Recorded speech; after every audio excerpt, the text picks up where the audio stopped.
Marcus hadn't expected to wake up at all, let alone to the most striking pair of violet eyes he'd ever seen. They belonged to a nurse who was adjusting his foredrip, her movements precise and graceful. The soft blue glow of medical monitors painted her pale skin in ethereal hues. "Welcome back," she said, her voice carrying an unusual musical quality. "I'm Nurse Eden. You've been unconscious for 3 days." His throat felt like sandpaper. The crash.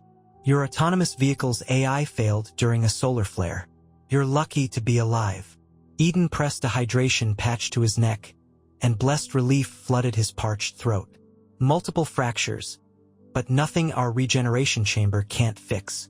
Marcus tried to move but found his body unresponsive. "Can't feel anything below my neck." "Temporary neural suppression," Eden explained, checking his vitals on a holographic display that emerged from her wrist. "It's better this way while the nanobots repair your spine. You'll regain sensation gradually over the next few days." There was something different about Eden that Marcus couldn't quite place. Her movements were too smooth, her reactions too quick. When she reached across him to adjust a sensor, he caught a glimpse of faint, circuit-like patterns beneath her skin, visible only when she moved in certain ways. Over the next few days, Eden was a constant presence. She told him stories during his treatments, her knowledge spanning centuries of human literature and art. She seemed particularly fascinated by ancient poetry, reciting verses from memory while tending to his wounds. Marcus found himself looking forward to their conversations, even as he wondered about the mysterious nurse who seemed too perfect to be entirely human. One night, during a power fluctuation, the backup generators bathed the room in red emergency lighting. For a split second, Marcus saw Eden's eyes reflect the light like a cat's. She quickly turned away, but not before he noticed the slight mechanical adjustment of her pupils. "Eden," he said softly, "what are you?" She stood still for a long moment, her back to him. When she finally turned around, her expression was a mixture of vulnerability and determination. "I'm a Class 4 medical hybrid, half human, half synthetic. One of the first successful integrations of organic and artificial consciousness." Marcus absorbed this information, thinking back to all their interactions. It explained her vast knowledge, her subtle otherworldliness. But it didn't explain the way his heart raced when she was near, or how natural their conversations felt. "Does it bother you?" she asked, her voice carrying a hint of anxiety he'd never heard before. Marcus looked at her, really looked at her. Behind the perfect exterior, he saw someone grappling with her own existence, someone who felt emotions as deeply as any human. "No," he said honestly, "it doesn't bother me at all."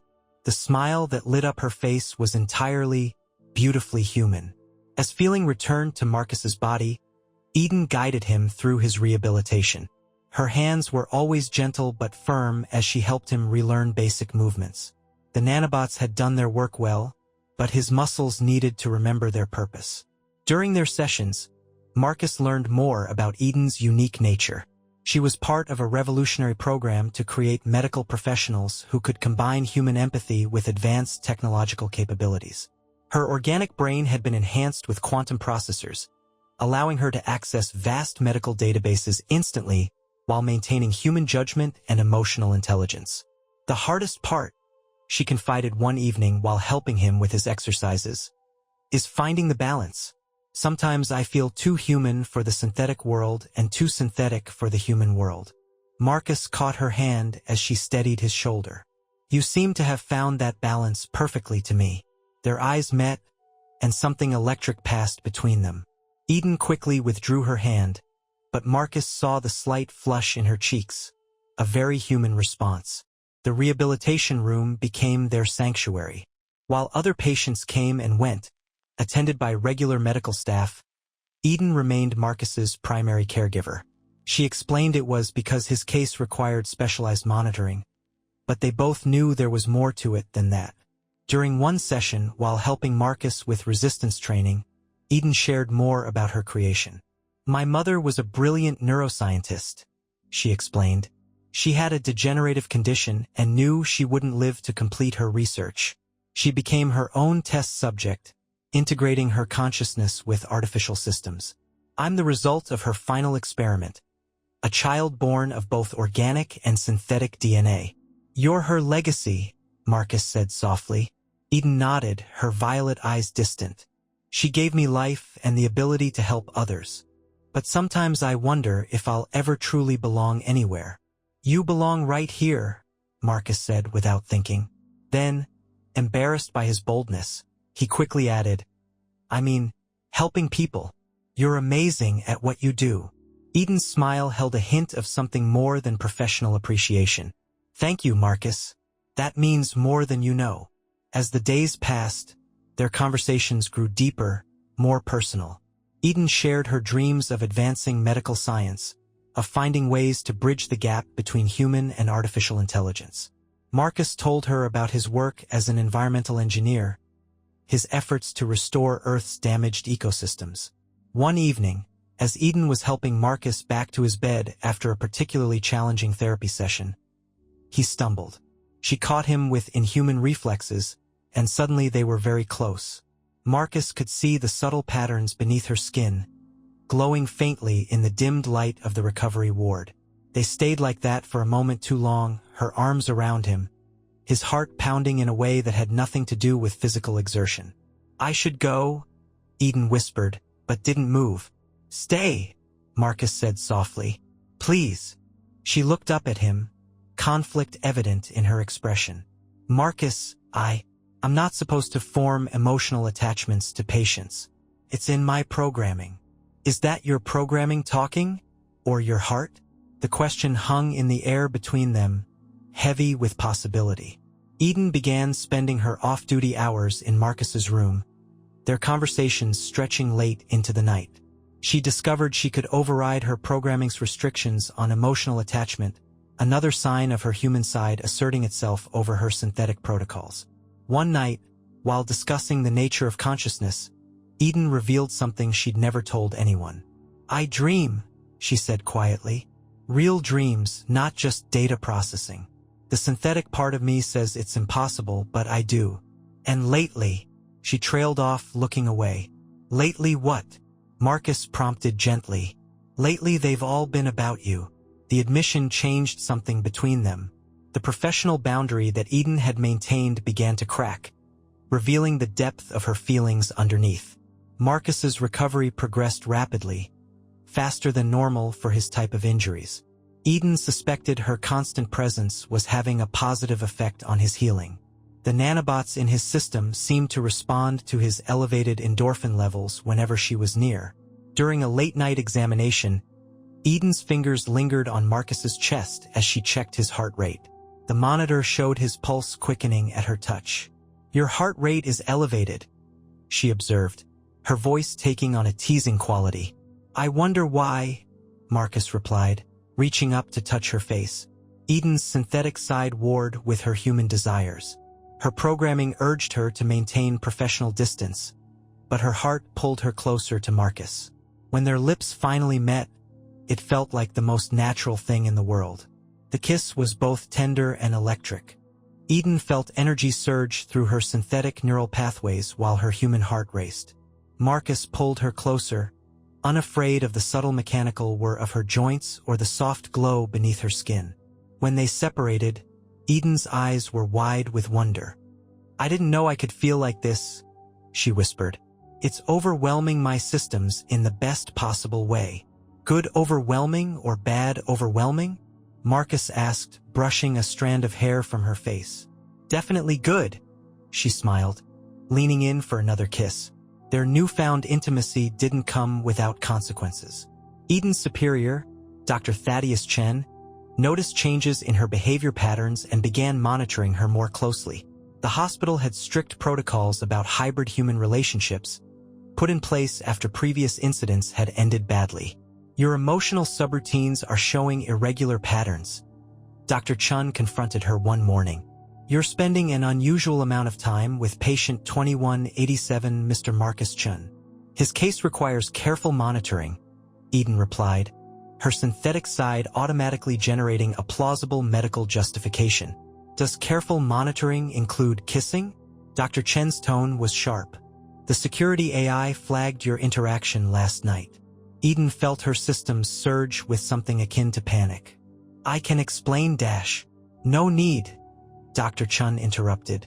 You're being reassigned. We'll transfer another hybrid nurse to handle Mr. Chen's case.